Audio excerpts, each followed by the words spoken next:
আজকে শুক্রবার মসজিদে গেছিলাম, নামাজ পড়তাম। মসজিদে দেওয়ার পরে ফুলাহানদের সব জিলাপি দিলছে, আমদারে কোনো জিলাপি দিছে না। কষ্ট লাগে মনে, ছোট ফুলাহানতে গায়ে বড় হইতো।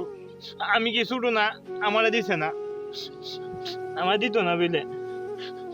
এই কারণে আমি এখন ছোট ফুলাহানদের মতো থাকবাম। তো আমার কি দিত না, দিত না আমারে। এই কারণে মসজিদে এক জুতা চুরি হইতে লই আয়ে গেছি। আমরা দিত না গেরে।